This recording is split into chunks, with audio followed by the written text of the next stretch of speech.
teacher in me is going to try to engage you and ask for your participation during my talk about Indiana volleyball. Karen and I will cue you with a few signs for your response to a few of my comments regarding the good old days from this female jock alumni. Your responses could be OMG, which really means she is so old I wasn't even born yet. Seriously, which stands for really? Why? Awesome. Any or all of the above. In 1974, I was a freshman at UC. When the volleyball season was over, I was asked to play on a winter club team. A woman by the name of Ann Lawver would drive 2.5 hours to Cincinnati to practice with us.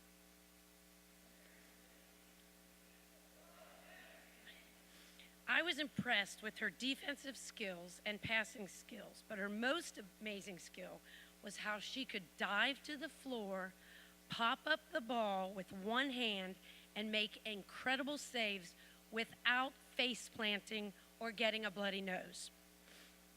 UC played IU during the college season, and my friendship with Ann Lawver, who was the volleyball coach here at Indiana, had just begun. In 1976, I left UC to join the national team who was training for the 1980 Olympics in Pasadena, Texas. And wait, I don't have that one. and then moved to the U.S. Training Center in Colorado Springs. During those 4 years, I would get handwritten notes from Coach Lawver. Yes, on Indiana University stationery, then put in an envelope with a stamp and delivered by the U.S. Postal Service. Ann would write me notes of encouragement to lift my spirits with her kind words. Her letters and notes were especially appreciated during our long days of 2 4-hour practices plus weights and conditioning. I still have the notes Ann wrote me after President Jimmy Carter announced the proposal of the USA team boycotting the Moscow Olympics.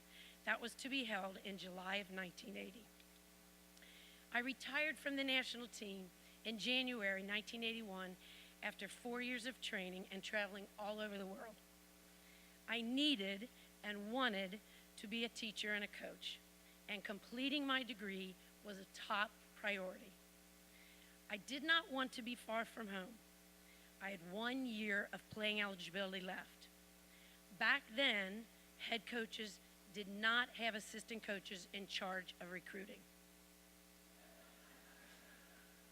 I stayed in touch with Coach Lawver and made an official visit in the winter of '81. I stayed in the Union Hotel and ended a day of activities by attending a men's basketball game where we sat behind the IU bench. The energy in Assembly Hall would be thrilling. Knowing the volleyball team played in Assembly Hall would be exciting. My respect for Coach Lawver, the reputation of the education department, and Hyper, along with the charm and environment of Bloomington, made my decision easy.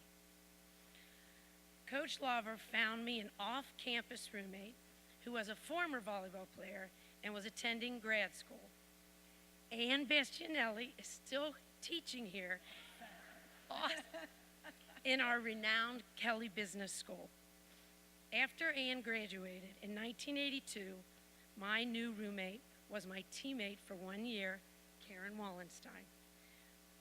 Oh, there you go. We have remained best friends since then. Marcia Pop was a senior in 1982, at Oak Hills High School in Cincinnati. Her high school coach was a dear friend of mine who played volleyball on that same team Ann Lawver drove 2.5 hours to practice with. Coach Lover and I drove to Cincinnati to see Marcia play. We recruited her to Indiana. That was in 1982, and Marcia never left Bloomington.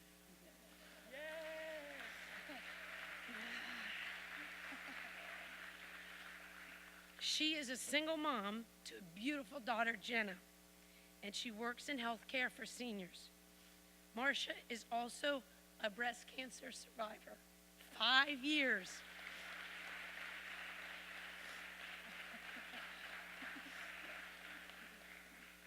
Marcia is a testament to physical, mental, and emotional strength. I'm looking at it. I'm sure Marcia was born with those traits, but her playing days here in Indiana gave her many opportunities to develop a positive mindset and the perseverance to battle her sickness. I will forever cherish my memories of being a student athlete here. Those memories are not always about the wins and losses, except when we play Purdue. The memories include wearing a uniform with Indiana on it, traveling in a 15-passenger van with my teammates plus equipment, and one time upgrading and getting to ride on the Indiana University plane to Wisconsin. Having Mary May smile at us as we went into the locker room and found our uniforms cleaned and folded by our lockers was very much appreciated. As an assistant coach and graduate student for the team, Coach Lover taught me about recruiting, budgets, and how to deal with freshmen who were homesick and or injured. She taught me about what it takes to make a group of women come together and be successful on and off the court. Coach Lover gave me all of her teaching files from her days as a high school physical education teacher. After 28 years of teaching physical education, I still have some of those files. She also showed me how to undercook chocolate chip cookies so they were soft and chewy. My husband Don and daughters Lisa and Grace especially appreciated that baking tip.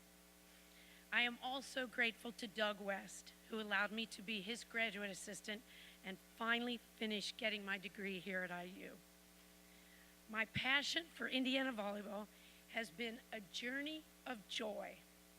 The impact my professors, my coaches, the trainers, my teammates, and the relationships built are what Indiana University is all about. The dedication and commitment to excellence are characteristics that have made me a better wife, mother, teacher, and coach.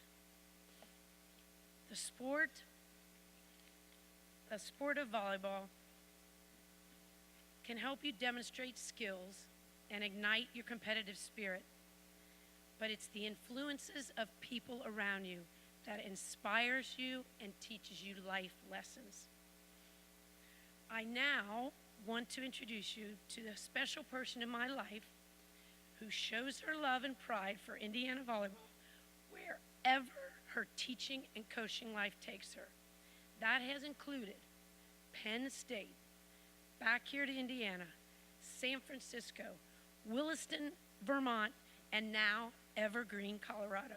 My dearest friend, Karen Wallenstein.